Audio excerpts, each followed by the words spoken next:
Hello दोस्तों, एक बार फिर से स्वागत है आपका मेरे यूट्यूब चैनल आरएस नोट्स पर। और आशा करता हूं दोस्तों आप सब स्वस्थ होंगे, मस्त होंगे।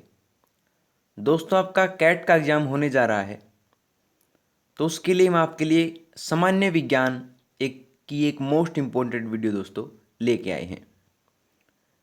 दोस्तों, ये जो वीडियो होगी आपकी, जो हरियाणा कर्मचारी चयन आयोग द्वारा न्यूनतम पाठ्यक्रम दिया गया है, वो उस पर आधारित होगी। टॉप 500 प्रश्न होंगे दोस्तों। ये जो प्रश्न होंगे ग्रुप सी और ग्रुप डी दोनों के लिए होंगे। दोस्तों, आपको बता दें कि आपका जो कैट का एग्जाम है वो 100 नंबर का होगा, और उसमें से 20 नंबर की जो है दोस्तों साइंस होगी। तो आपको इस वीडियो में से दोस्तों 20 में से 18 नंबर पक्के करवाएंगे, ये हम गारंटी से कह रहे हैं दोस्तों।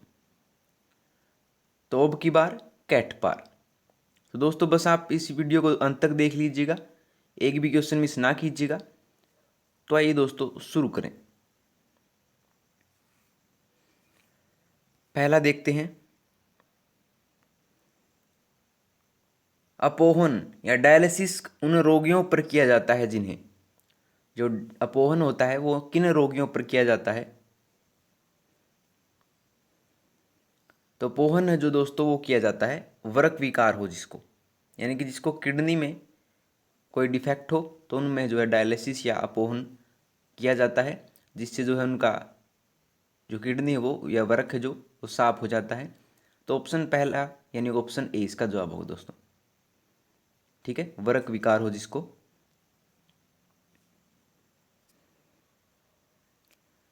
अगला देखिए, अगला हैजा के रोगाणुओं की खोज किसने की थी। हैजा के रोगाणुओं की खोज किसने की थी। तो हैजा के रोगाणुओं की खोज की थी दोस्तों रॉबर्ट कोच ने। किसने? रॉबर्ट कोच द्वारा जो है हैजा के रोगाणुओं की खोज की गई थी। ऑप्शन ए इसका जवाब होगा।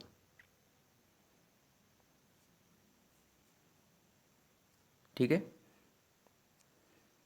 अगला देखिए, अगला क्षय रोग मानव शरीर के किस भाग को प्रभावित करता है। क्षय रोग मानव शरीर के किस भाग को प्रभावित करता है। तो क्षय रोग है दोस्तों वो मानव शरीर के फेफड़ों को प्रभावित करता है। ऑप्शन सी इसका जवाब होगा दोस्तों। ठीक है,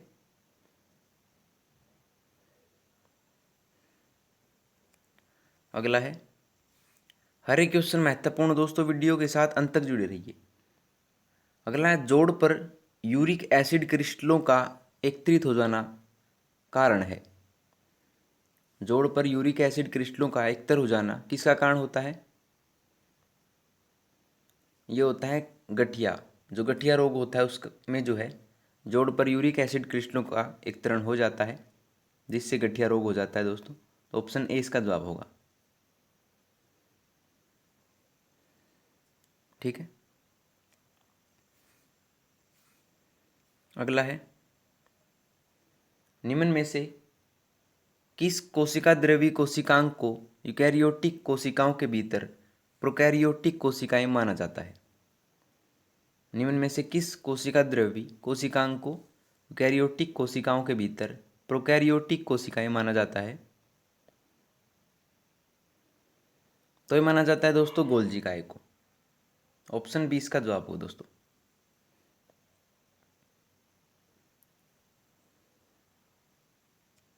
चलते हैं अगले पर। अगला, रोगाणुओं द्वारा उत्पन्न किए जाने वाले हानिकारक पदार्थ क्या हैं। रोगाणुओं द्वारा उत्पन्न किए जाने वाले हानिकारक पदार्थ क्या हैं। तो ये हैं दोस्तों आविष या टॉक्सिन जिसे कहा जाता है। ऑप्शन बी इसका जवाब होगा।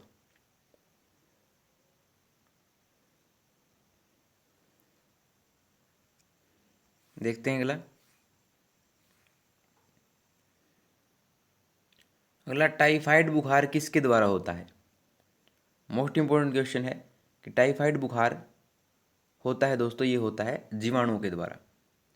जीवाणुओं के द्वारा जो है टाइफाइड बुखार होता है। ऑप्शन ए इसका जवाब होगा दोस्तों।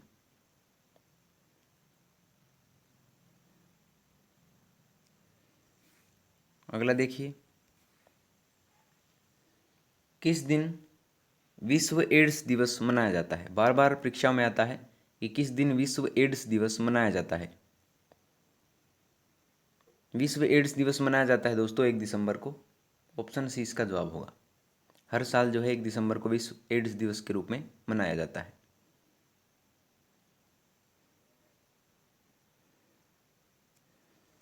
अगला देखिए,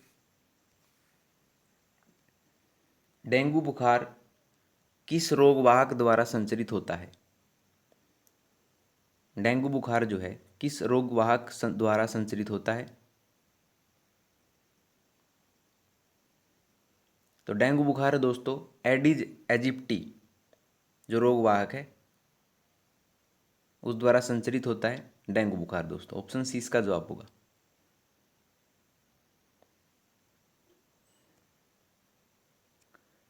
अगला देखिए,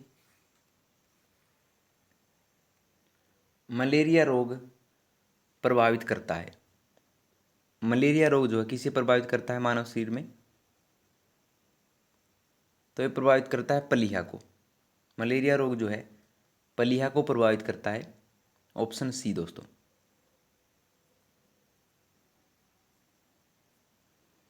ठीक है, देखते हैं अगला। डिप्थीरिया रोग से ग्रस्त होती है। डिप्थीरिया रोग से ग्रस्त हमारे मानव शरीर का कौन सा अंग होता है? ये होता है दोस्तों गला। डिप्थीरिया रोग से ग्रस्त गला होता है। ऑप्शन बी इसका जवाब होगा।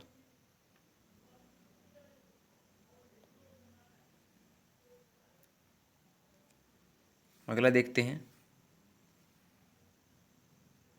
एथलीट फुट बीमारी किससे होती है?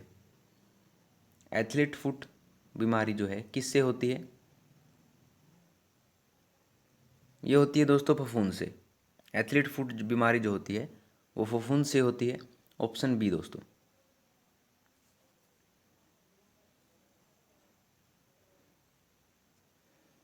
अगला देखते हैं, मलेरिया किसके द्वारा एक व्यक्ति से दूसरे व्यक्ति तक अंतरित किया जाता है? मलेरिया जो है किसके द्वारा एक व्यक्ति से दूसरे व्यक्ति तक अंतरित किया जाता है? तो ये किया जाता है दोस्तों एनाफ्लीज मच्छर द्वारा। मलेरिया जो है एनाफ्लीज मच्छर द्वारा एक दूसरे से व्यक्ति तक अंतरित किया जाता है। याद रखिए दोस्तों, ऑप्शन सी।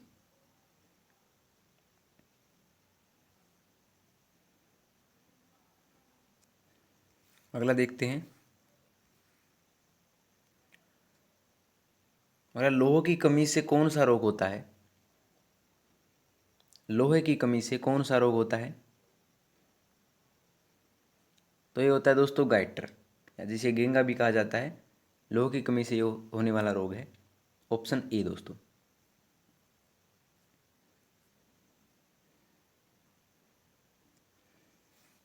अगला है, रक्त संचरण में कौन सा रक्त वर्ग सर्वग्राही है? रक्त संचरण में कौन सा रक्त वर्ग सर्वग्राही है, यानी कौन सा जो रक्त वर्ग है वो सभी का खून ले सकता है? तो ये है O A B positive. Option B इसका जवाब होगा दोस्तों। ए बी पॉजिटिव जो है वो सर्वग्राही होता है। ठीक है, और जो सबको दे सकता है वो होता है दोस्तों ऑप्शन डी ओ पॉजिटिव। ये दोनों याद रखिएगा।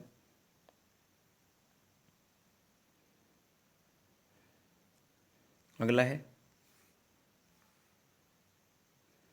एक मनुष्य का रुधिर वर्ग ओ है, उसे रुधिर दिया जा सकता है।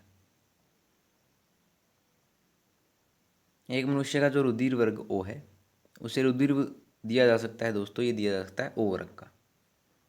ठीक है, तो ऑप्शन ए इसका जवाब होगा।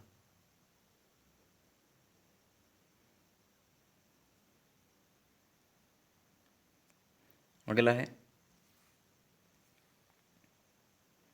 मानव शरीर के रक्त में से अशुद्धियों को छानकर अलग करता है।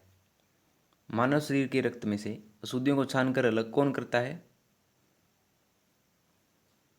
तो ये अलग करता है दोस्तों ये ऑप्शन सी गुर्दा या किडनी। जिसे कहा जाता है, में जो है रक्त में से अशुद्धियों को छानकर अलग करता है।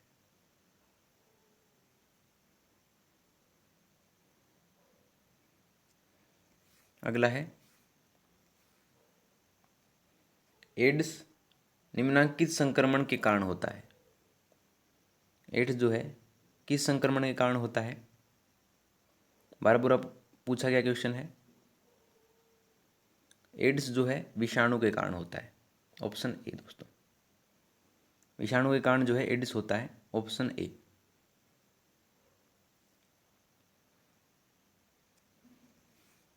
अगला है लाल रुधिर कणिकाओं को बनाती है। लाल रुधिर कणिकाओं को कौन बनाती है? तो ये बनाती है दोस्तों, याद रखिए, अस्थि मज्जा। अस्थि मज्जा द्वारा जो है लाल रुधिर कणिकाएं, जिसे आरबीसी कहा जाता है, रेड ब्लड सेल्स, उनका निर्माण करती है अस्थि मज्जा। ऑप्शन बी इसका जवाब होगा दोस्तों।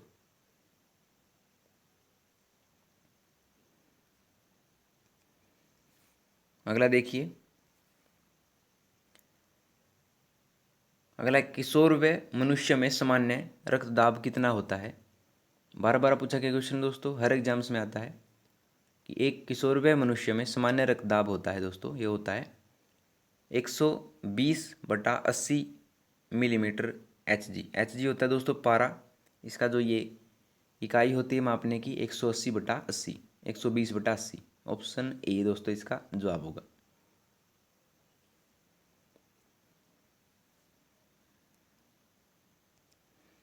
अगला है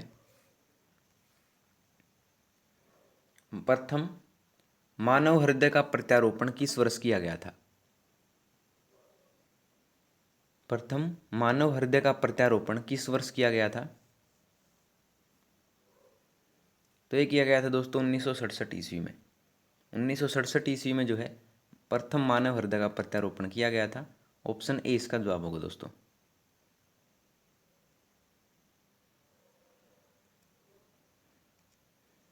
अगला देखिए, रक्त के संकंदन में कौन सहायता करता है? रक्त के संकंदन में कौन सहायता करता है? तो रक्त के स्कंदन में सहायता करता है दोस्तों रक्त प्लेटलेट्स, ऑप्शन बी।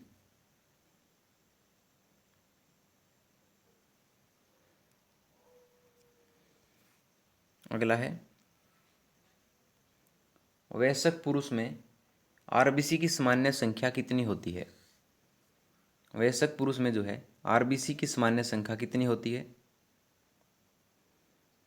तो वयस्क पुरुष में आरबीसी की सामान्य संख्या होती है, याद रखिए दोस्तों, 4.5 मिलियन, यानी कि लगभग 45 लाख जो है आरबीसी की सामान्य संख्या होती है वयस्क पुरुष में दोस्तों। ऑप्शन सी।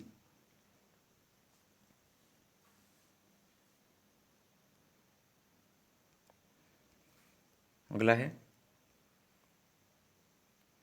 यदि माता पिता में से एक का रुधिर वर्ग ए बी पॉजिटिव है और दूसरे का ओ पॉजिटिव है, तो उनके बच्चे का संभावित रुधिर वर्ग क्या होगा?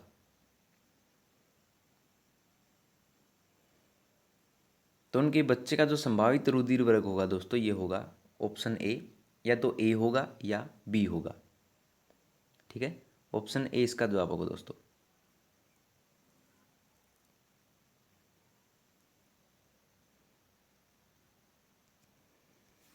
अगला है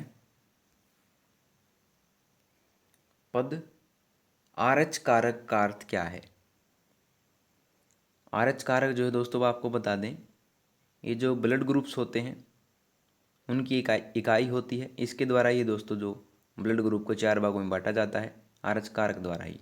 तो आर एच कारक का अर्थ यहाँ पे पूछा है, तो आर एच कारक का अर्थ होता है दोस्तों रीसस कारक। रीसस कारक इसका अर्थ होता है। ऑप्शन ए इसका जवाब होगा दोस्तों।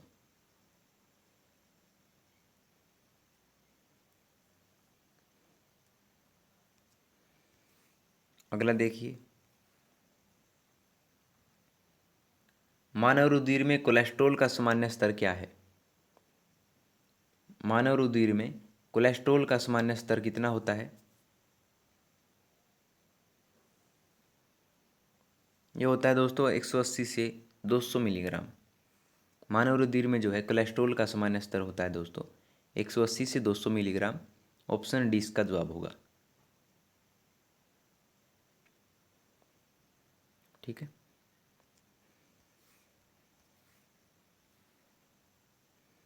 अगला, पेट में भोजन को पचाने के लिए निम्नलिखित में से किसकी आवश्यकता खास होती है? पेट में भोजन को पचाने के लिए निम्नलिखित में से किसकी आवश्यकता जो है खास होती है? ये होती है दोस्तों एंजाइम की। Option C.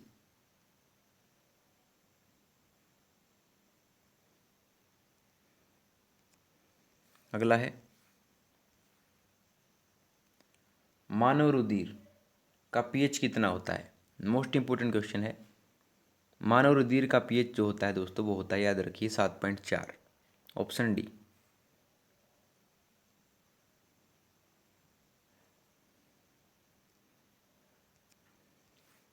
अगला है, यदि किसी व्यक्ति की रुधिर वाहिकाओं की त्रिज्या कम हो जाए तो उसका रक्तदाब कैसा हो जाएगा? यदि किसी व्यक्ति की रुधिर वाहिकाओं की त्रिज्या जो है कम हो जाए तो उसका रक्तदाब होगा दोस्तों वो हो जाएगा, बढ़ेगा। ठीक है, ऑप्शन ए।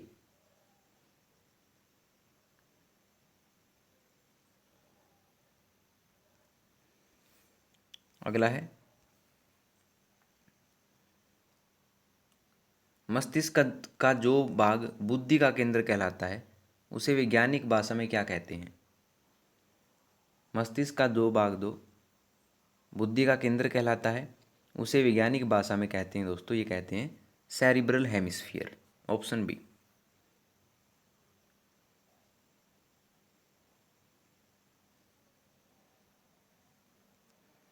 अगला देखिए, जीभ पर कौन सी तंत्रिका का नियंत्रण होता है? जीभ पर जो है ग्लोसोफेरिजियल तंत्रिका का नियंत्रण होता है। ऑप्शन डी दोस्तों।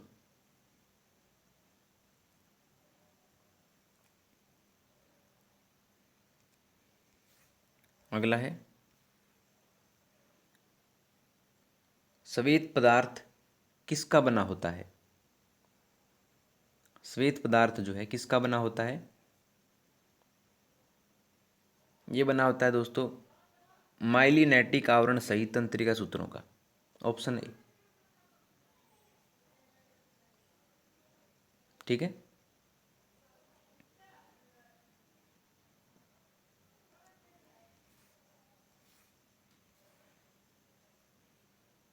अगला है, तंत्रिका आवेग के समय तंत्रिका जाल में जो रसायन पदार्थ उत्पन्न होता है उसे क्या कहते हैं? तंत्रिका आवेग के समय तंत्रिका जाल में जो रसायन पदार्थ उत्पन्न होता है उसे कहते हैं दोस्तों एसिटाइला कोलिन। एसिटाइला कोलिन उसे कहा जाता है। Option B.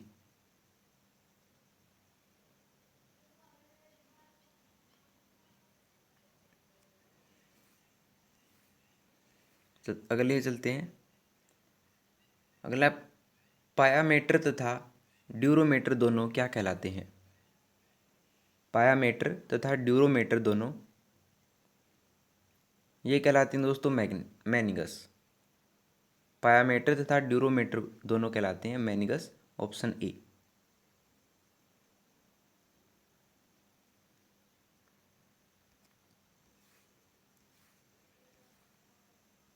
अगला, आठवीं कपालीय तंत्रिका क्या कहलाती है? आठवीं कपालीय तंत्रिका क्या कहलाती है? तो इसे कहते हैं दोस्तों ऑडिटरी। आठवीं कपालीय तंत्रिका को कहते हैं ऑडिटरी। Option A.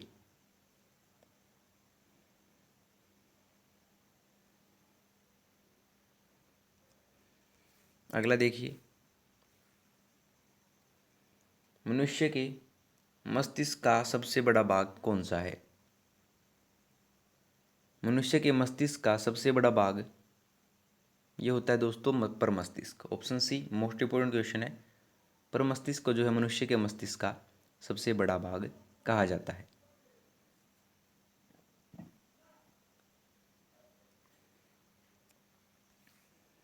अगला है,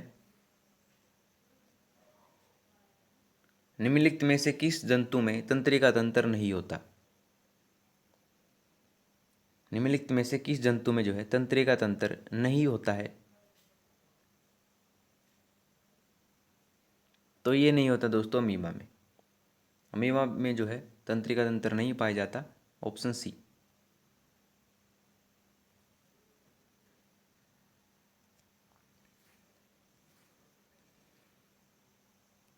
अगला, मानव वयस्क के मस्तिष्क का वजन होता है लगभग, जो मानव का मस्तिष्क होता है उसका लगभग वजन होता है दोस्तों, ये होता है 1200 से 1300 ग्राम, ऑप्शन ए।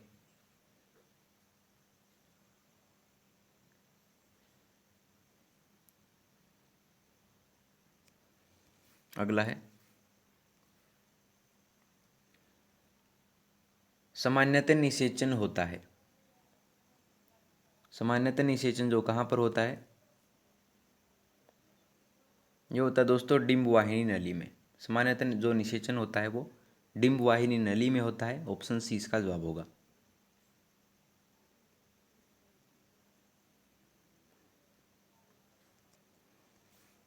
अगला देखते हैं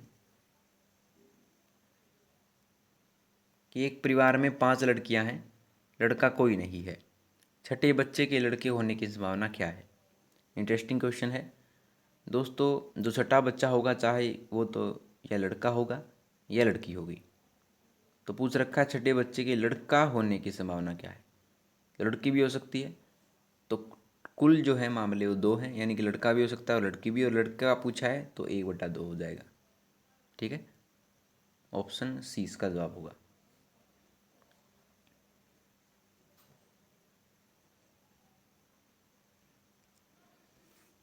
अगला देखिए, भ्रूण विज्ञान को आगे बढ़ाने वाले वैज्ञानिक कौन हैं? भ्रूण विज्ञान को आगे बढ़ाने वाले वैज्ञानिक, इनका नाम है दोस्तों पी माहेश्वरी। पी माहेश्वरी जो है भ्रूण विज्ञान को आगे बढ़ाने वाले वैज्ञानिक हैं, ऑप्शन बी।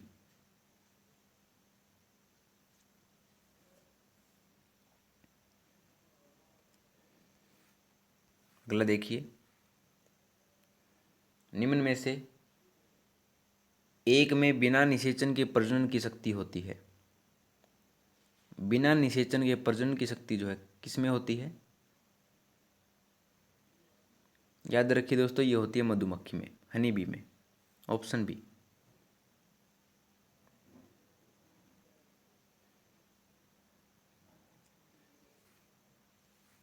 अगला है, किस प्राणी में अभिभावकीय रक्षा नहीं पाई जाती है? किस प्राणी में जो है अभिभावकीय रक्षा नहीं पाई जाती है? तो ये नहीं पाई जाती दोस्तों छिपकली में, ऑप्शन बी।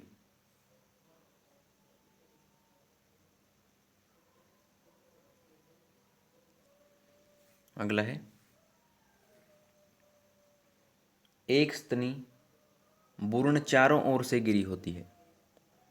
एक स्तनी भ्रूण जो है चारों ओर से किसके द्वारा गिरी होती है? तो ये गिरी होती है दोस्तों एमनियोटिक द्रव द्वारा, ऑप्शन बी।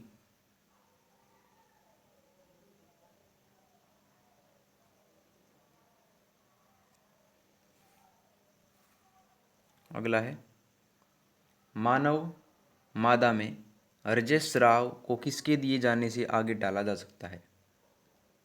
मानव मादा में रजस्राव को किसके दिए जाने से आगे डाला जा सकता है?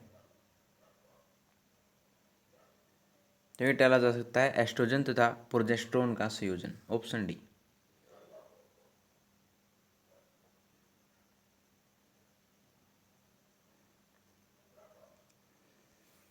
अगला है, मादा जनन हार्मोन कौन सा होता है? तो मादा जनन हार्मोन होते हैं दोस्तों एस्ट्रोजन भी होता है, प्रोजेस्टेरोन भी होता है और एस्ट्रेडियोल भी होता है। तीनों ही जो है मादा जनन हार्मोन होते हैं। तो प्रोक्स भी, ऑप्शन डी इसका जवाब होगा दोस्तों।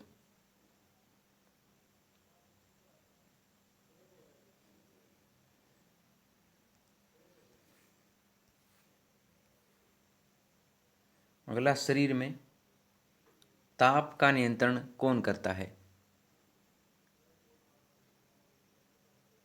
शरीर में ताप का नियंत्रण होता है दोस्तों हाइपोथैलेमस द्वारा। Option C. Most important question है, इंटरेस्टिंग क्वेश्चन है। ऑप्शन सी इसका जवाब है दोस्तों।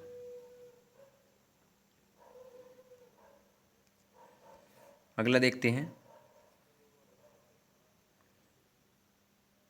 पिट्यूटरी ग्रंथि कहाँ स्थित होती है? पिट्यूटरी ग्रंथि कहाँ स्थित होती है? ये होती है दोस्तों मस्तिष्क में। मस्तिष्क में जो है पिट्यूटरी, या जिसे पीयूष ग्रंथि भी कहा जाता है, वो मस्तिष्क में स्थित होती है दोस्तों। इसको जो है मास्टर ग्रंथि के नाम से भी जाना जाता है।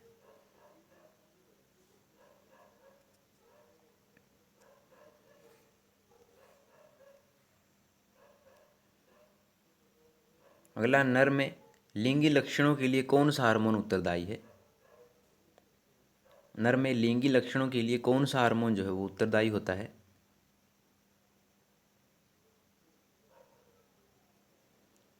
तो ये होता है दोस्तों टेस्टोस्टेरोन। Option C.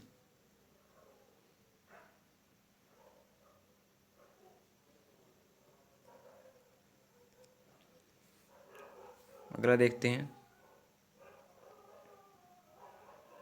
रुधिर दाब का नियंत्रण कौन करता है? रुधिर दाब का नियंत्रण जो है ये किया जाता है एड्रेनल द्वारा। एड्रेनल जो ग्रंथि होती है हमारे शरीर में, उसके द्वारा रुधिर दाब का नियंत्रण किया जाता है। ऑप्शन ए इसका जवाब हो दोस्तों।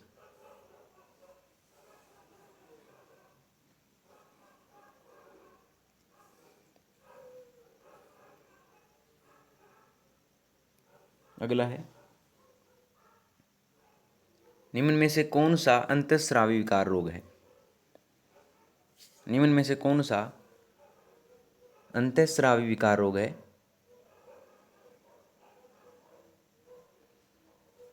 तो ये दोस्तों गलगंड, या जिसे गेंगा भी कहा जाता है, जो है अंतःस्रावी विकार रोग है। Option C.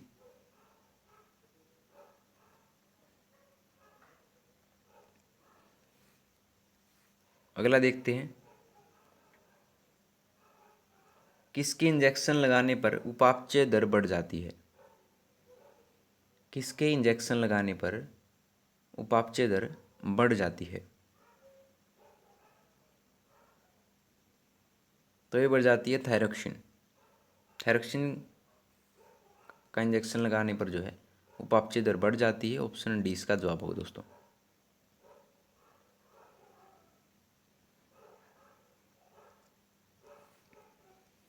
अगला है, मनुष्य के शरीर में सबसे छोटी ग्रंथि कौन सी है?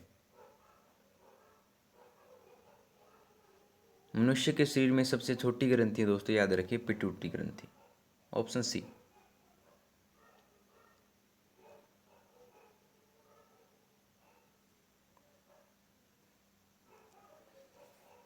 अगला देखते हैं, आउटू या थोराइड ग्रंथि के कम काम करने का क्या कारण हो सकता है? तो आउटू ग्रंथि के कम काम करने का कारण हो सकता है दोस्तों, ये हो सकता है आयोडीन की कमी। Option A.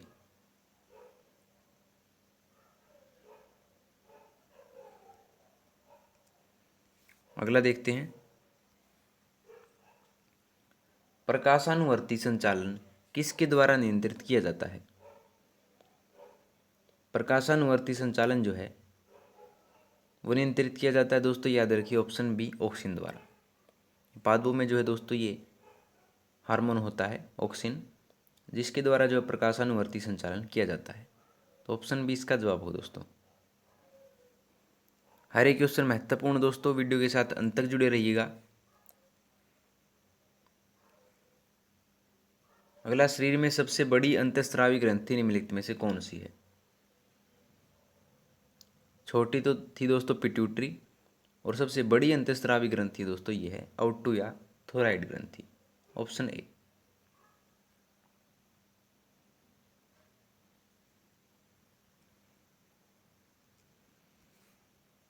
अगला है, हार्मोन के रूप में कार्य करने वाले प्रोटीन का उदाहरण बताइए। हार्मोन के रूप में कार्य करने वाले प्रोटीन का नाम है दोस्तों ये है ऑक्सीटोसिन, ऑप्शन डी। ऑक्सीटोसिन जो है हार्मोन के रूप में कार्य करने वाला प्रोटीन है, याद रखिए दोस्तों।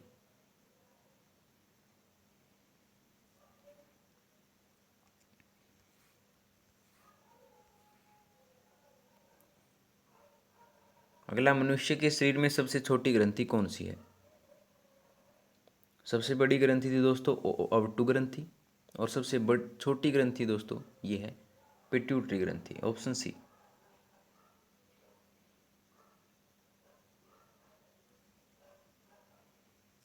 ऐसे क्वेश्चन दोस्तों बार बार जो है एग्जाम से पूछे जाते हैं, और आपको वही क्वेश्चन करवा रहे हैं दोस्तों जो कैट के लिए मोस्ट इंपोर्टेंट क्वेश्चन साबित हो सकते हैं।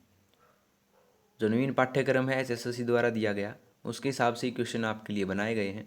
तो वीडियो के साथ आप अंत तक जुड़े रहिए, एक भी क्वेश्चन दोस्तों मिस ना कीजिएगा। अगला, रेशेदार अस्थि जोड़ पाया जाता है। रेशेदार अस्थि जो है जोड़ कहाँ पर पाया जाता है? तो ये पाया जाता है दोस्तों मस्तिष्क में। रेशेदार अस्थि जोड़ पाया जाता है दोस्तों मस्तिष्क में, ऑप्शन डी इसका जवाब होगा।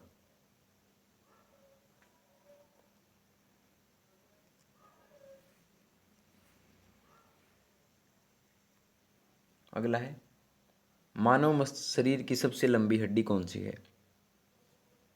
मानव शरीर की सबसे लंबी हड्डी है दोस्तों ये है फीमर, जो कि जांग की हड्डी भी जिसे कहा जाता है फीमर को, ऑप्शन ए इसका जवाब होगा दोस्तों।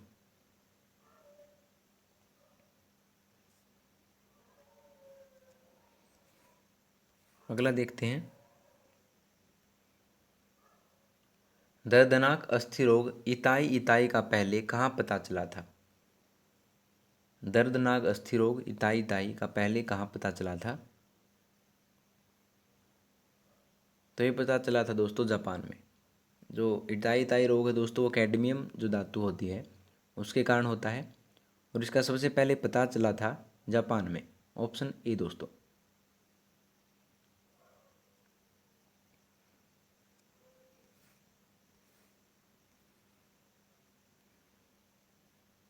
अगला, पुरुष में अस्थियों की कुल संख्या कितनी होती है? पुरुष में अस्थियों की कुल संख्या होती है दोस्तों, याद रखिए 206, ऑप्शन ए। ठीक है। अगला है, हड्डियों एवं दांतों के मुख्य रूप में कौन सा रसायन हो रहता है? हड्डियों एवं दांतों के मुख्य रूप से में कौन सा रसायन रहता है? तो हड्डियों और दांतों में पाया जाता है दोस्तों कैल्शियम, ऑप्शन बी।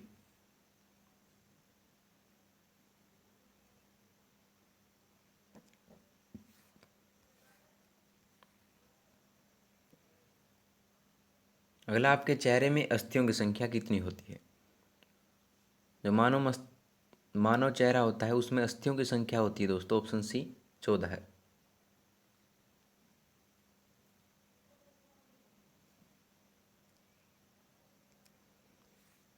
अगला देखते हैं,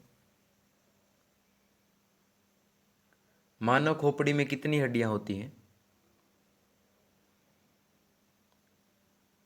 तो मानव खोपड़ी में हड्डियों की संख्या होती है दोस्तों, याद रखिए 8, ऑप्शन सी।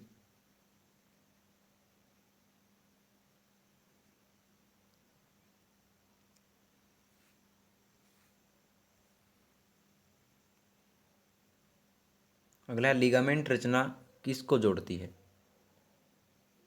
जो लिगामेंट रचना होती है वो जोड़ती है दोस्तों अस्थि को अस्थि से, ऑप्शन ए इसका जवाब होगा।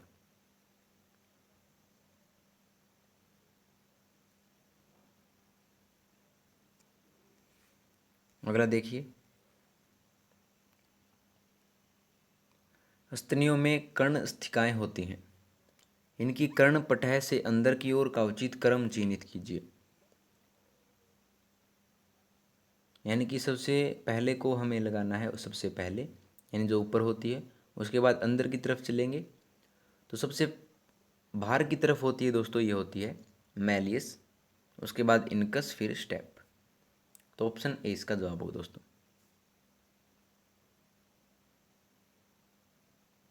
ठीक है।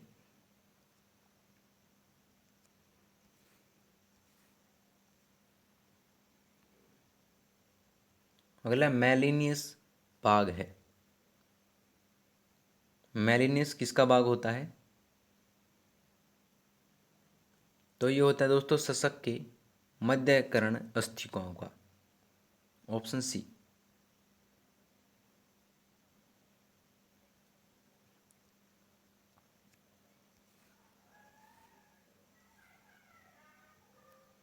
अगला है, मनुष्य में कितने दांत जीवन में एक बार आते हैं? मनुष्य में दो है दोस्तों 20 दांत जो हैं जीवन में एक ही बार आते हैं। तो ऑप्शन सी इसका जवाब होगा दोस्तों।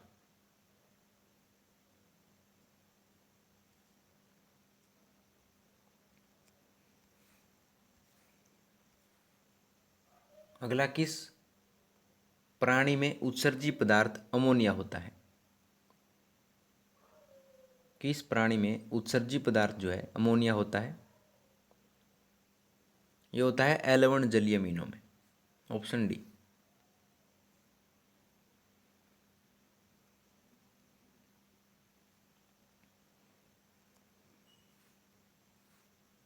अगला है, मूत्र शब्द का प्रयोग सर्वप्रथम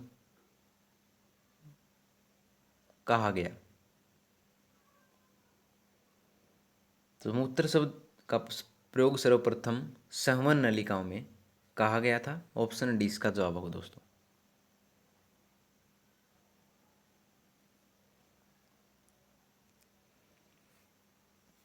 अगला है, मूत्र शब्द का प्रयोग सर्वप्रथम कहा गया?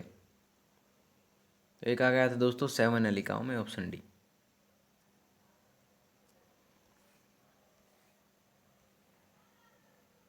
अगला है, यूरिया की सबसे अधिक मात्रा पाई जाती है? यूरिया की सबसे अधिक मात्रा कहाँ पाई जाती है? तो ये पाई जाती है दोस्तों, याद रखिए, हिपेटिक सिरा में। यूरिया की सबसे अधिक मात्रा पाई जाती है, ऑप्शन डी, हिपेटिक सिरा में दोस्तों, याद रखिए।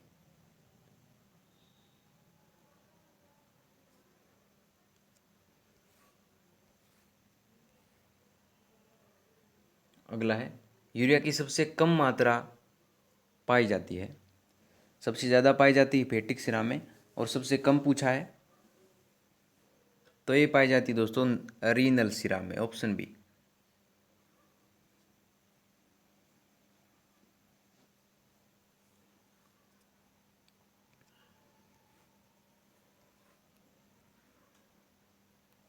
अगला है, वृक्कों द्वारा रुधिर के संगठन के नियंत्रण को संतुलित करने की क्रिया को क्या कहते हैं? वृक्कों द्वारा रुधिर के संगठन के नियंत्रण को संतुलित करने की क्रिया को ये कहते हैं दोस्तों होम्योस्टेटिस। Option B.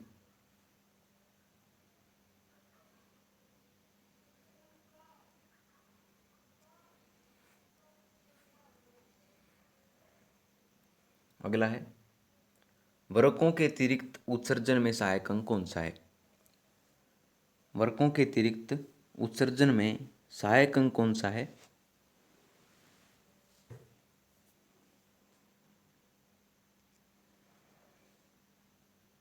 तो ये दोस्तों ऑप्शन ए यकृत। Option A. ठीक है।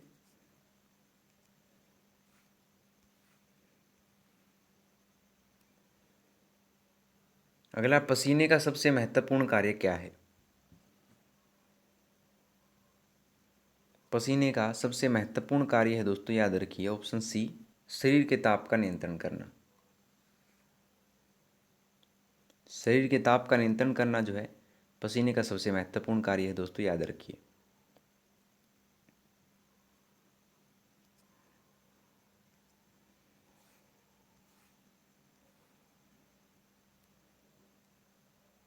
अगला, सबसे कम विषैला विसर्जित पदार्थ कौन सा है? सबसे कम विषैला विसर्जित पदार्थ कौन सा है?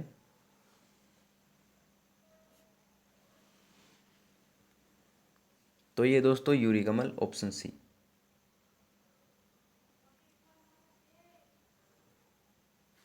ठीक है।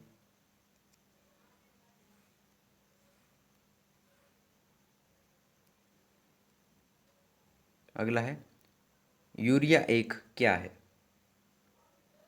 यूरिया जो है वो क्या है?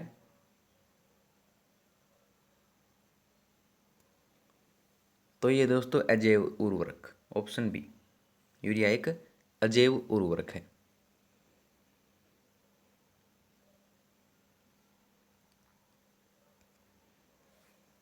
अगला है, निम्नलिखित में से अंग कौन सा है जिससे पानी, वसा तथा विभिन्न अपचय अपशिष्ट उत्सर्जित होते रहते हैं?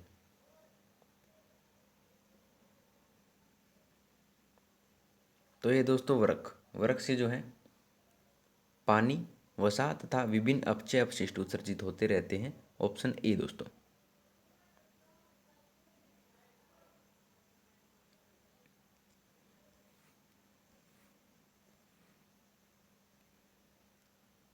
अगला, कौन सा भाग हाथी के गजदंत के रूप में बदलता है?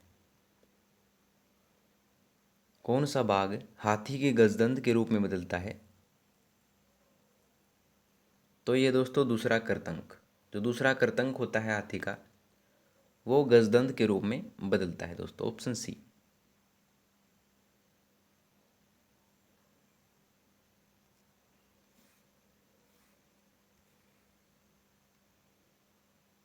अगला है, हरित ग्रंथियां किससे संबंधित हैं?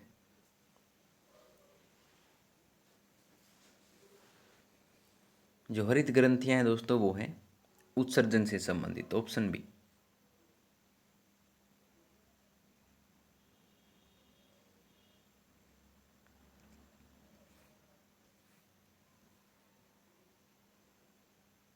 अगला, मनुष्य की मुख गुहा में कुल कर्तंक दांतों की संख्या कितनी होती है? जो कुल कर्तंक होते हैं वो होते हैं दोस्तों 8, ऑप्शन डी।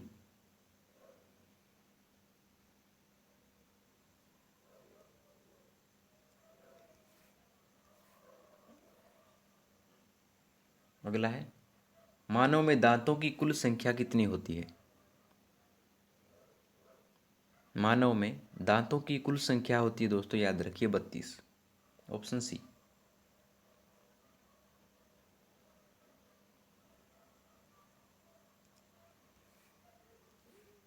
अगला है, निम्न में से घास खाने वाले जंतु क्या कहलाते हैं? निम्न में से घास खाने वाले जंतु कहलाते हैं दोस्तों रूमिनेंट, ऑप्शन ए।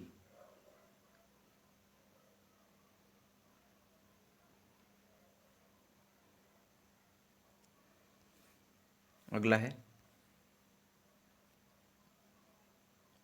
चवर्णक दांत निम्न में से कैसे होते हैं?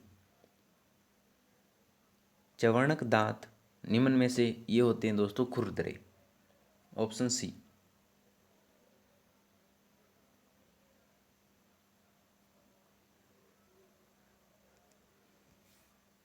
देखते हैं अगला, भोजन का अवशोषण केंद्र कौन सा होता है? जहाँ पर जो है भोजन का अवशोषण किया जाता है तो वो होता है दोस्तों क्षुजांत्र। क्षुजांत्र होते हैं दोस्तों छोटी आंत, तो ऑप्शन सी इसका जवाब होगा।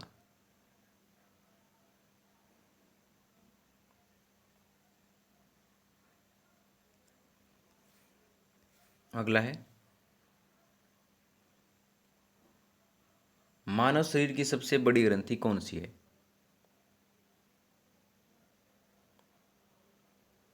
मानव शरीर की सबसे बड़ी ग्रंथि है दोस्तों, याद रखिए यकृत, ऑप्शन डी।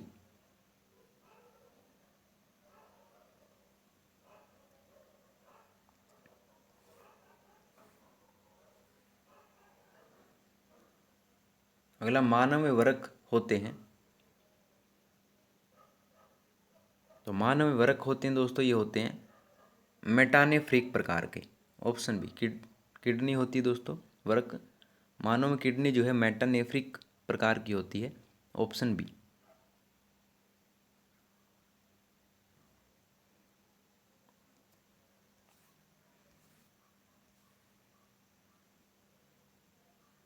अगला, यूरिया का परिवहन होता है।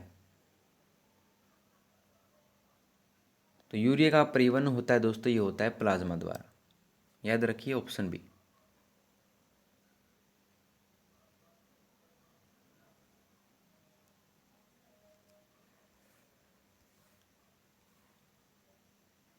अगला है, अमीनोटैलिक जंतु है। अमीनोटैलिक जंतु कौन सा है? तो ये दोस्तों सीपी। अमीनोटैलिक जंतु है दोस्तों सीपी। Option A.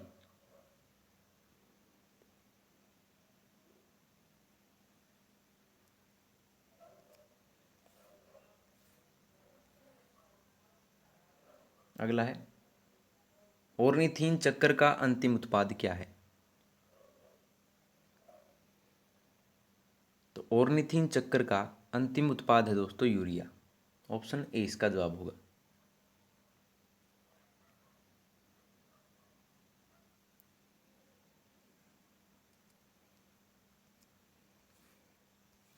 देखिए अगला, सांप तथा पक्षी मुख्य रूप से कैसे होते हैं? सांप तथा पक्षी जो है मुख्य रूप से होते हैं दोस्तों यूरिकोटैलिक। याद रखिए, ऑप्शन सी।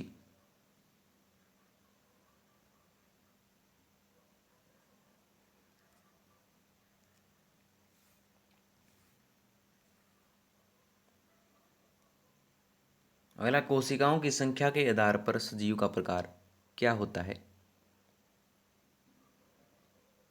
तो कोशिकाओं की संख्या के आधार पर सजीव दोस्तों एक कोशिकीय भी होते हैं और बहुकोशिकीय भी होते हैं। तो ऑप्शन सी इसका जवाब होगा, ए व बी दोनों।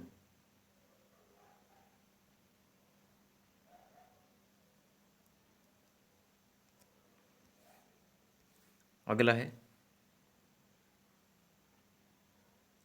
एक कोशिकीय जीव कौन सा है?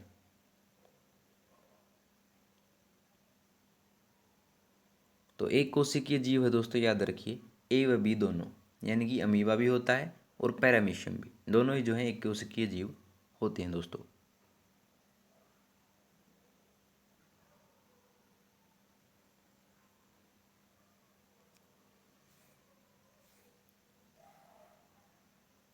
अगला है, आकृति के आधार पर कोशिकाओं का प्रकार क्या है?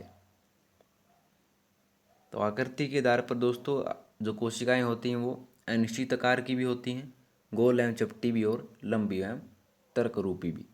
जो अलग अलग जो सजीव होते हैं, अलग अलग जो जंतु होते हैं, उनमें अलग अलग प्रकार की जो कोशिकाओं का प्रकार होता है दोस्तों, याद रखिए। तो ऑप्शन डी, उपरोक्त सभी।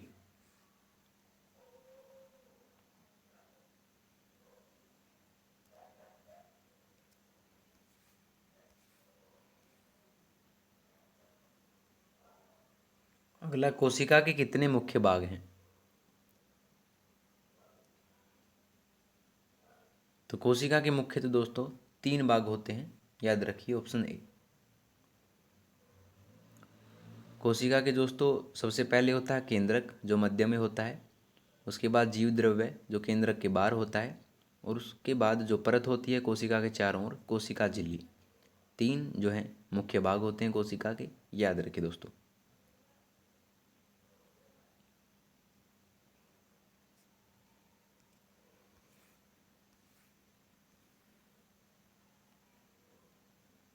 अगला, कोशिका का मुख्य भाग कौन सा होता है? तो कोशिका का मुख्य भाग दोस्तों आपको बता चुके हैं, कोशिका झिल्ली, कोशिका केंद्रक और केंद्रक। तो ऑप्शन डी इसका जवाब होगा दोस्तों।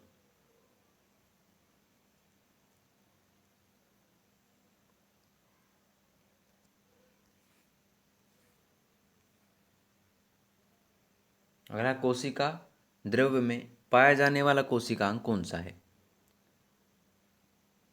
तो कोशिका द्रव में पाए जाने वाला कोशिकांग है दोस्तों लाइसोसोम, जिसे आत्मघाती थैली भी कहते हैं, गोल्जी काय और माइटोकॉन्ड्रिया, जिसे पावर हाउस भी कहा जाता है। तो कोशिका द्रव में पाए जाने वाले कोशिकांग है दोस्तों ऑप्शन डी उपरोक्त सभी।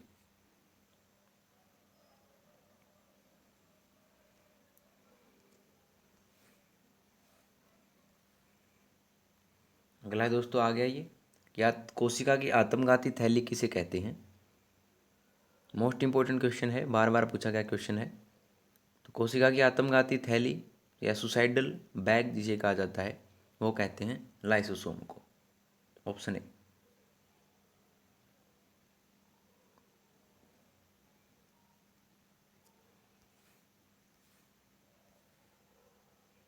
अगला है, कोशिका की खोज किसने की थी? कोशिका की खोज की थी दोस्तों, ये की थी रॉबर्ट हुक ने, ऑप्शन बी।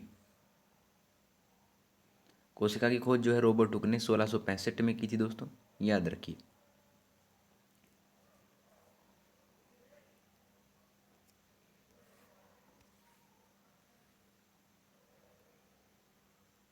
अगला, जंतु कोशिका में नहीं पाया जाता। इनमें से जो है जंतु कोशिका कौन सा जो है नहीं पाया जाता है? जंतु कोशिका में नहीं पाया जाता दोस्तों प्लास्टिडिया लवक। प्लास्टिडिया लवक जो है वो पौधों में पाया जाता है, न कि जंतुओं में, याद रखिए दोस्तों।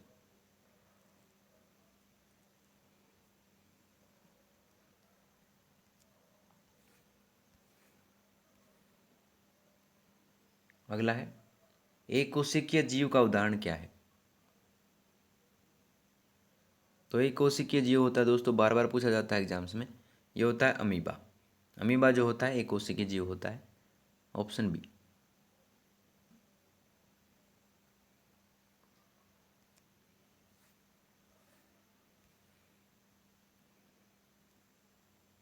अगला, प्रत्येक जीव की संरचनात्मक इकाई क्या होती है?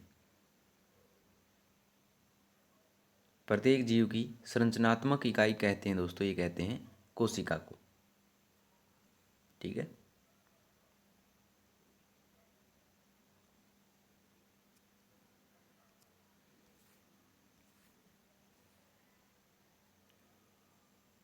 अगला, अंतःपरद्रवी जालिका कितने प्रकार की होती है? तो अंतःपरद्रवी जालिका होती है दोस्तों, ये होती है 2 प्रकार की, ऑप्शन बी।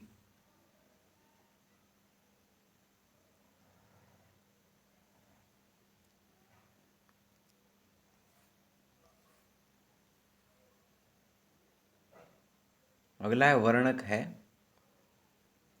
तो वर्णक होता है दोस्तों पौधों में पाया जाता है, तो ये होता है दोस्तों क्लोरोफिल। वर्णक एक क्लोरोफिल है, ऑप्शन डी इसका जवाब होगा।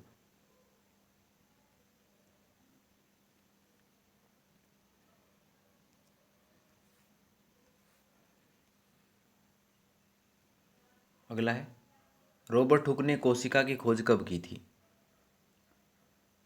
रॉबर्ट हुक ने कोशिका की खोज की थी दोस्तों, याद रखिएगा 1665 ईस्वी में। ठीक है, याद रखिए दोस्तों।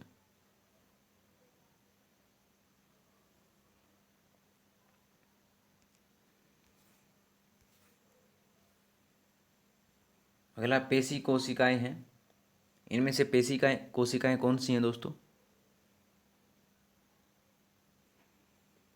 तो ये हैं लंबी एवं तर्करूप कोशिकाएं, जो हैं वो लंबी पेशी कोशिकाएं कहलाती हैं, ऑप्शन ए इसका जवाब होगा दोस्तों।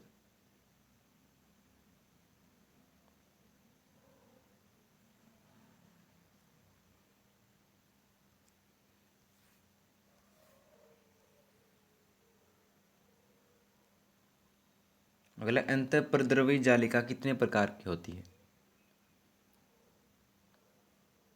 तो ये होती है दोस्तों 2 प्रकार की, ऑप्शन ए।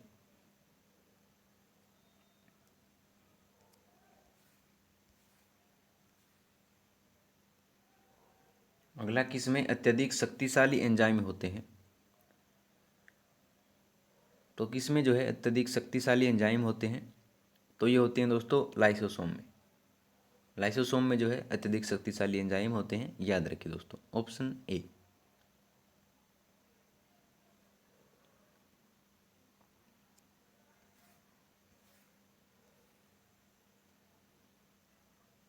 अगला, कोशिका द्रव्य में नलिकाओं के जाल के रूप में दिखाई देने वाली संरचनाएं कौन सी हैं? कोशिका द्रव्य में नलिकाओं के जाल के रूप में दिखाई देने वाली संरचनाएं, तो ये है दोस्तों अंतःप्रद्रव्य जालिका, ऑप्शन डी।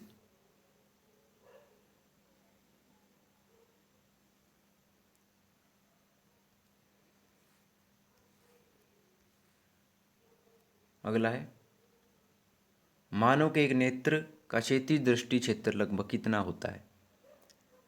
मानव जो है वो कितनी डिग्री तक क्षैतिज रूप से देख सकता है? तो वो देख सकता है दोस्तों 150 डिग्री तक, ऑप्शन सी।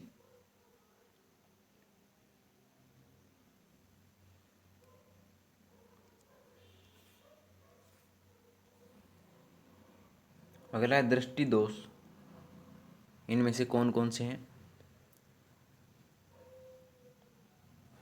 तो दृष्टि दोष दोस्तों निकट दृष्टि दोष भी होता है, दीर्घ दृष्टि दोष भी, और जरा दृष्टि दूरदृष्टिता भी। तो ऑप्शन डी उपरोक्त सभी इसका जवाब होगा दोस्तों। तीनों ही जो हैं दृष्टि दोष होते हैं।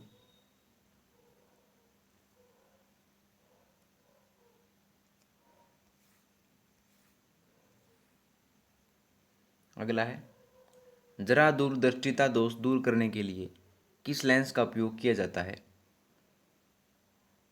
जरा दूरदर्शिता दोष दूर करने के लिए तो ये लेंस का प्रयोग किया जाता है दोस्तों द्विफोक्सी लेंस, ऑप्शन ए।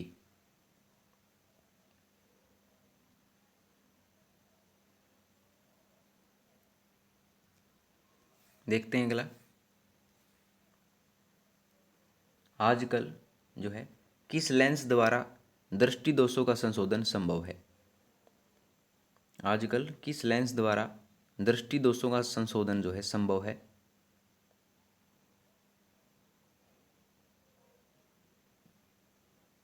तो ये दोस्तों संसर्पर्स लेंस द्वारा जो है दृष्टि दोषों का संशोधन संभव है, ऑप्शन ए।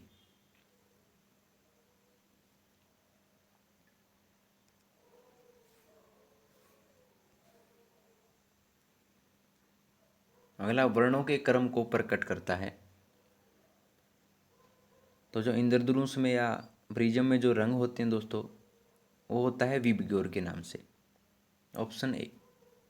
यानी वी से वॉयलेट, ई से इंडिगो, बी से ब्लू, जी से ग्रीन, वाई से येलो, ओ से ऑरेंज और आर से रेड दोस्तों, ऑप्शन ए विबग्योर।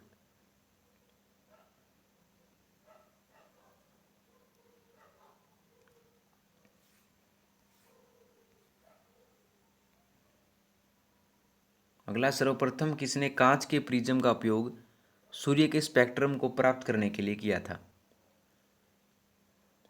तो जो कांच का प्रिज्म होता है उसका उपयोग सूर्य के स्पेक्ट्रम को प्राप्त करने के लिए किया था, वो किया था दोस्तों न्यूटन ने, आइजक न्यूटन ने ये प्रयोग किया था। तो ऑप्शन बी इसका जवाब होगा दोस्तों।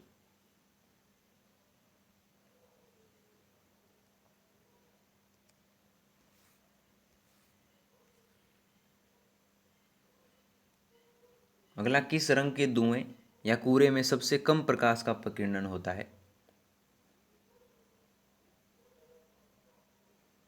तो ये होता है दोस्तों लाल रंग में। लाल रंग में जो है सबसे कम प्रकाश का प्रकीर्णन होता है, याद रखिए, ऑप्शन ए दोस्तों।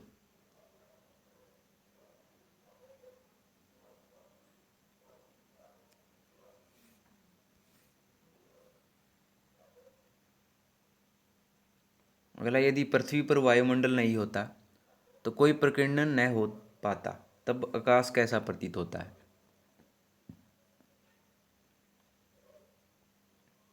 तो उस समय आकाश जो है दोस्तों काला प्रतीत होता है। अगर वायुमंडल में जो है वायुमंडल नहीं होता और उसमें प्रकीर्णन न हो पाता तो आकाश जो है काला प्रतीत होता है दोस्तों, ऑप्शन ए इसका जवाब होगा।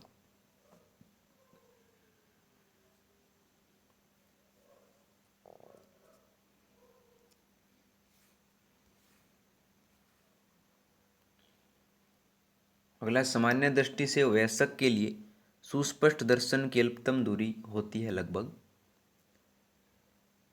तो वयस्क के लिए सुस्पष्ट दर्शन की अल्पतम दूरी होती है दोस्तों 25 सेंटीमीटर, ऑप्शन ए।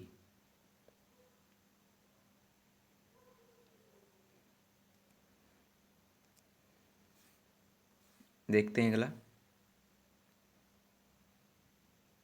अभिनेत्र लेंस की फोकस दूरी में परिवर्तन किया जाता है। अभिनेत्र लेंस की फोकस दूरी में परिवर्तन किया जाता है दोस्तों, ये किया जाता है पक्षमापी द्वारा, ऑप्शन सी।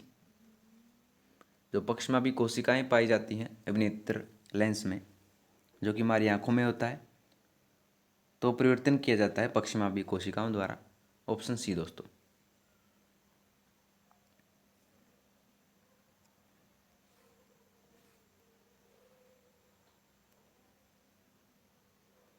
अगला, नेत्र गोलक का व्यास कितना होता है।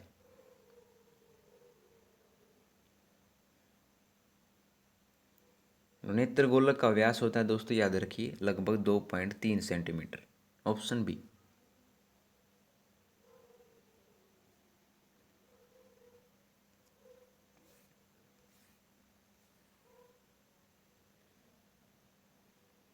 अगला, एक नेत्र का क्षैतिज दृष्टिकोण लगभग कितना होता है। एक नेत्र का क्षैतिज दृष्टिकोण लगभग कितना होता है।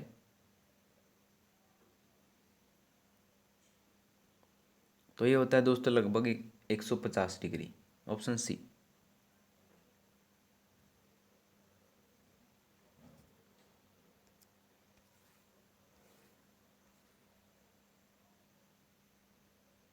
अगला, नेत्रदान मृत्यु के कितने घंटे के भीतर हो जाना चाहिए। जब कोई नेत्रदान करता है तो उसकी मृत्यु के जो है 4 से 6 घंटों में जो है नेत्रदान किया जा सकता है, ऑप्शन बी दोस्तों इसका जवाब होगा।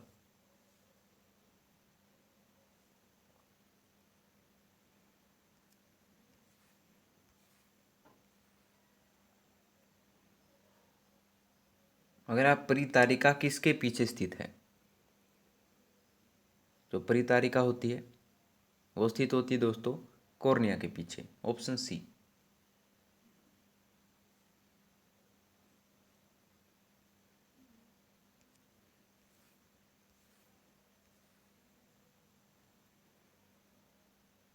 अगला, सूर्योदय एवं सूर्यास्त के समय सूर्य कैसा दिखाई देता है। सूर्योदय एवं सूर्यास्त के समय सूर्य जो है कैसा दिखाई देता है।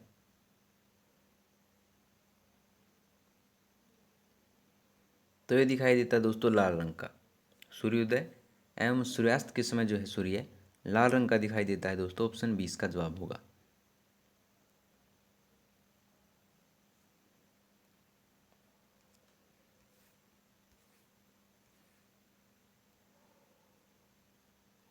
अगला, मानव नेत्र में उपस्थित लेंस कौन सा होता है। जो मानव नेत्र होता है हमारा, तो उसमें उपस्थित लेंस होता है दोस्तों, बार बार पूछा गया क्वेश्चन है, ये होता है उत्तल लेंस, कन्वेक्स लेंस जिसे कहते हैं, ऑप्शन ए।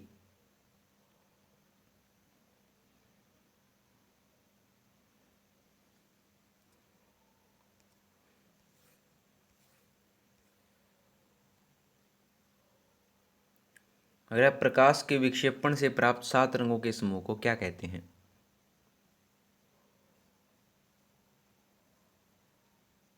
तो ये कहते हैं दोस्तों स्पेक्ट्रम। प्रकाश के विक्षेपण से प्राप्त 7 रंगों के समूह को स्पेक्ट्रम कहा जाता है, ऑप्शन बी इसका जवाब होगा दोस्तों।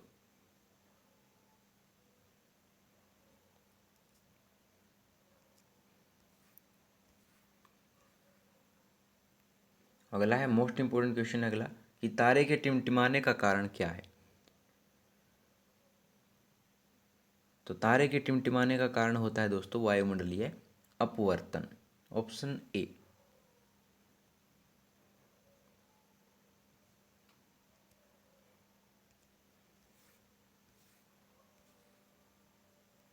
अगला है, आकाश के नीले रंग का कारण क्या होता है। आकाश के नीले रंग का कारण होता है दोस्तों, ये होता है प्रकाश का प्रकीर्णन। तारों का टिमटिमाना था प्रकाश के अपवर्तन के कारण, और आकाश के नीले रंग का कारण होता है दोस्तों प्रकाश का प्रकीर्णन। दोनों बातें याद रखिए, ठीक है दोस्तों।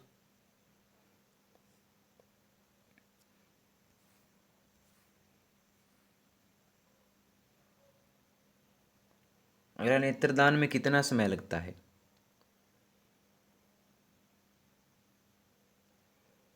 तो नेत्रदान में दोस्तों लगभग 10 से 15 मिनट का समय ही लगता है। ऑप्शन सी।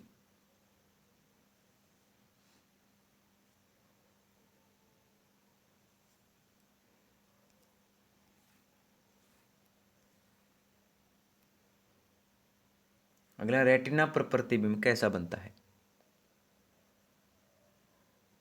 तो जो रेटिना होता है दोस्तों, उस पर प्रतिबिंब जो है हमेशा उल्टा, छोटा और वास्तविक बनता है। तो उपरोक्त सभी, यानी कि ऑप्शन डी इसका जवाब होगा दोस्तों।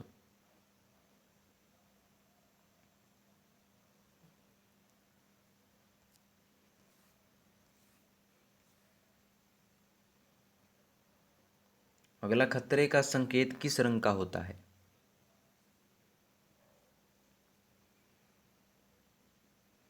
तो जो खतरे का संकेत होता है दोस्तों, वो लाल रंग का होता है। लाल रंग का क्यों होता है? क्योंकि इसका जो परिकर्णन या अपवर्तन है दोस्तों, वो सबसे कम होता है, इसलिए जो है खतरे का संकेत रंग जो है लाल होता है, क्योंकि ये दूर से भी दिख जाता है।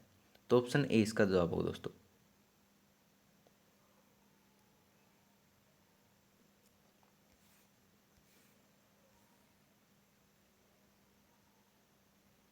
अगला, मानव नेत्र का भाग कौन सा है? इनमें से जो है मानव नेत्र का भाग है दोस्तों, ये है दृढ़ पटल भी होता है, रक्तक पटल भी, और कॉर्निया भी। तीनों ही जो है मानव नेत्र के भाग होते हैं।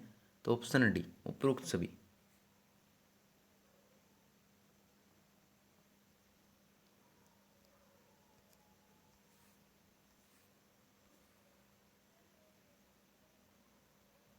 अगला, जलीय द्रव्य का अपूर्णांक कितना होता है? तो जलीय द्रव्य है दोस्तों, उसका अपूर्णांक होता है लगभग 1.336। Option A.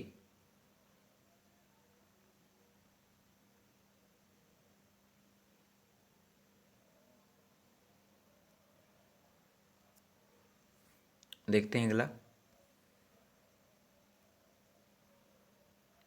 कि रेटिना के मध्य में एक क्या होता है? रेटिना के मध्य में दोस्तों ये होता है पीला भाग। Option A. रेटिना के मध्य में जो है एक पीला भाग होता है, याद रखिए दोस्तों।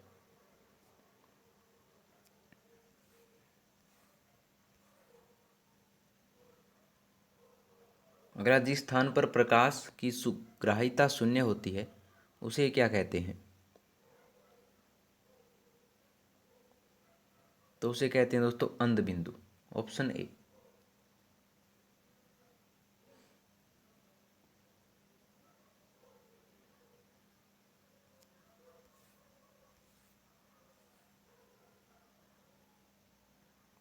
अगला, किस स्थान पर प्रकाश की सुग्राहिता सबसे अधिक होती है? सबसे कम तो थी अंध बिंदु पर, और सबसे ज़्यादा होती है दोस्तों, ये होती है पित्त बिंदु पर। दोनों ही बातें याद रखिएगा। ऑप्शन ए इसका जवाब होगा दोस्तों।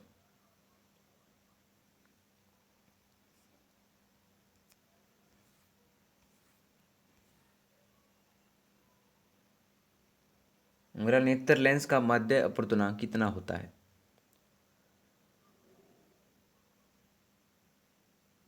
तो नेत्र लेंस का माध्य अपवर्तनांक होता है दोस्तों लगभग 1.44। Option A.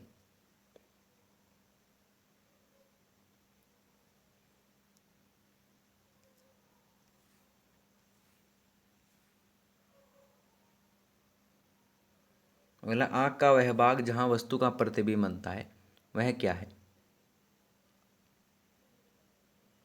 जहाँ वस्तु का प्रतिबिंब बनता है दोस्तों, वह होता है दृष्टिपटल।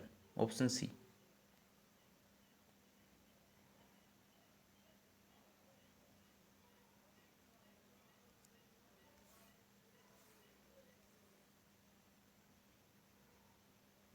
अगला, मानव आँख विभिन्न स्थितियों में स्थित वस्तुओं का स्पष्ट प्रतिबिंब बनाने में सक्षम है, इसका कारण क्या है? तो मानव आँख विभिन्न स्थितियों में स्थित वस्तुओं का स्पष्ट प्रतिबिंब बनाने में सक्षम है, इसका कारण है दोस्तों कि वह समंजन क्षमता, समंजन क्षमता द्वारा जो है आँख, मानव आँख जो होती है, वो विभिन्न स्थितियों में वस्तुओं का स्पष्ट प्रतिबिंब बनाने में सक्षम है। तो ऑप्शन बी इसका जवाब होगा दोस्तों, समंजन क्षमता।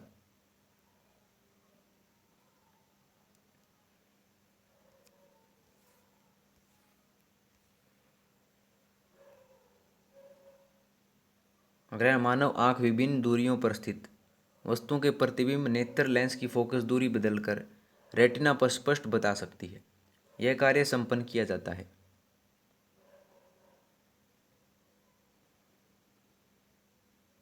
तो यह कार्य संपन्न किया जा सकता है दोस्तों संवेदन द्वारा। Option D.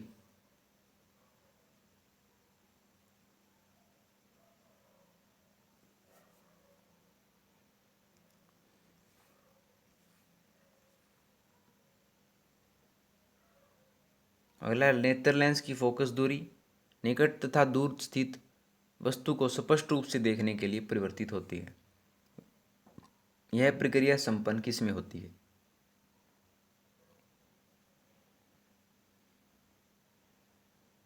तो ये होती है दोस्तों पक्षमावी पेशियों द्वारा। Option D.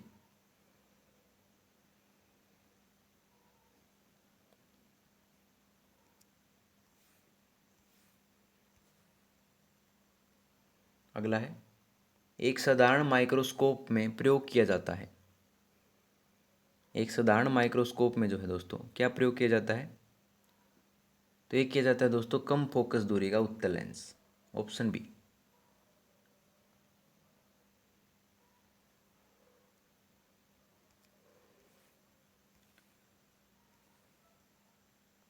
अगला है जब प्रकाश प्रिज्म में से होकर गुजरता है तब सबसे अधिक विचलन किस में होता है? तो सबसे कम तो बताया था दोस्तों आपको होता है लाल रंग में, और सबसे ज़्यादा विचलन जो सबसे अधिक विचलन जो होता है वो होता है बैंगनी रंग में दोस्तों। ऑप्शन सी।